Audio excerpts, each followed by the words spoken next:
It just happened with thyroid medicines, okay? Animal-derived thyroid has been around since 1890. We have compounded it for over a decade. I have had not one adverse event in a decade, not fucking one. We ship 6,000 bottles of medication a day at my pharmacy, Revive. We have had minimal side effects in literally over a decade. Big Pharma has lobbied the FDA to say these thyroid medicines are dangerous. We need you to shut down animal-derived thyroids. Why? Because they're attempting to launch a thyroid medicine, and they want the thyroid labeled as a biologic. Why would you label it as a biologic? Because by labeling it as a biologic, you subvert President Trump's mission to reduce the price of a drug, because it's not a drug. I'm selling you a biologic. So now I can bend you over the barrel and screw you again on the price. Here's where it runs even deeper. This is where it gets crazy. A patent on a drug is usually 5 years. Do you know what the patent life is on a biologic? 12 fucking years. So Eli Lilly, all of the Novo Nordisk, all of these entities are attempting to put pressure on the FDA to reclassify drugs as biologics. They want GLP-1s as biologics. They want HCG as biologics. They want all of these amazing compounds that we've been providing for people for over a decade to all be reclassified as a biologic. And that is the fucking straw that will break the camel's back, the final death blow to telemedicine and compounding pharmacies. Because the third part of the equation is you cannot compound a biologic. The FDA's stance is it is illegal for me as a compounder to compound a biologic. So now you give a monopoly to Big Pharma. You get rid of all price competition in a market where the president's main goal is to reduce the price of drug costs. If you want to reduce the price of drug costs, the way you do it is through competition. And we saw it with the GLP-1s. The only price concession that any of these motherfuckers have given the American people in the last 20 fucking years is because the pressure of an open market. People quit going and buying these retail drugs at $1,300 a month because they couldn't get the dosage they wanted. They're getting titrated up to these mega dosages that are causing muscle wasting, bone mineral density loss, loss of vision. There's a $2 billion lawsuit against these scumbags right now. And I'm sorry, I've bit my tongue historically and tried to be like politically correct to an extent on here, but I can't do it. Like, this is insane. And I go back to if RFK and this administration was not in power, all of this would have just happened. So I texted the secretary and his team, and I said, I have to ring the bell on something. And I've educated them on what's happening and all the moves that are being made. And the FDA was reviewing in a court document that nobody knew about. This is the problem with having 70,000 employees. There are legacy employees that have tight collusion relationships with industry that have been there 20 fucking years, that they're going to do what you let them do. And their offense is you run the Big Pharma offense. We're gonna obstruct compounders. We're gonna prevent telemedicine. We're gonna push people back to sick care. We're gonna launch drugs into the marketplace.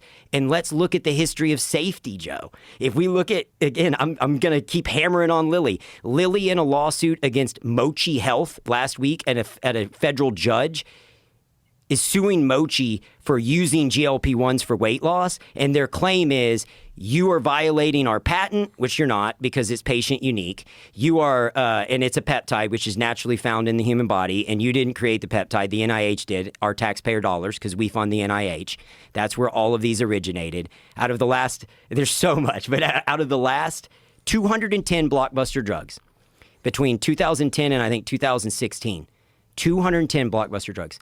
How many of those do you think Big Pharma started at Big Pharma versus started at the NIH? Ooh, I would bet most of them started at NIH. 100% of the compounds that became blockbuster drugs had their roots at the NIH. So taxpayer funded, and then these pharmaceutical drug companies get a monopoly on them. Boom. And then we get rammed in the ass for the next, if they get what they want, next 12 years. And we fund it. 100%. Wow. And so the FDA, my argument to the FDA what in this scam. It's nuts. What a scam. And my argument to the FDA in this meeting was these compounds are safe. One, they're safe. They're naturally occurring in nature. They're prescribed under the supervision of a board-certified clinician. They're compounded at a compounding pharmacy that is inspected by the FDA, right? That you've inspected me 3 times in 18 months. All of our API and ingredients are sourced from the same exact suppliers as Novo and Lilly and all of the big pharmaceutical cartels. We all buy the ingredients from the same places. The only difference is, and this is what I told Secretary Kennedy and the FDA, the difference between me and Novo and me and Eli Lilly is I actually manufacture and produce my product here on American soil and employ over 500 hardworking American people. Ask Big Pharma why they're moving all their facilities to India and Ireland to escape the scrutiny of the FDA. They don't want you in their factories. They don't want you able to challenge them or stifle their ability to print cash, right? I can't play by those rules. I can't jockey that. The state of Texas is currently suing Eli Lilly. This came out. Kim Paxton sued Eli Lilly like 3 weeks ago. Because of fraudulent activity where they were providing kickbacks to providers. And this is important too. If you have a clinician and you go to your doctor and they will not prescribe you a medication, you need to understand you, the patient, get to decide where that prescription goes, not your doctor. That is not your doctor's decision. So when a doctor says, I'm not going to let you go to a compounding pharmacy, you need to fire that fucking doctor. That is not their choice. They cannot force you to go pay $1,300 at CVS.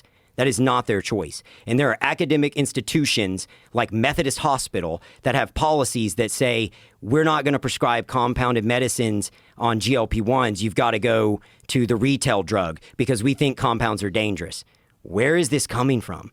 Where in this court document I was going to that just came out last week, Eli Lilly sued Mochi Health, claiming that they're violating the corporate practice of medicine. So they're not just attacking the compounding process, they're also trying to obstruct via the FDA, and they're now suing everybody and their mom in this industry who compounds or runs a telemedicine practice. And Lilly is challenging that telemedicine is legal.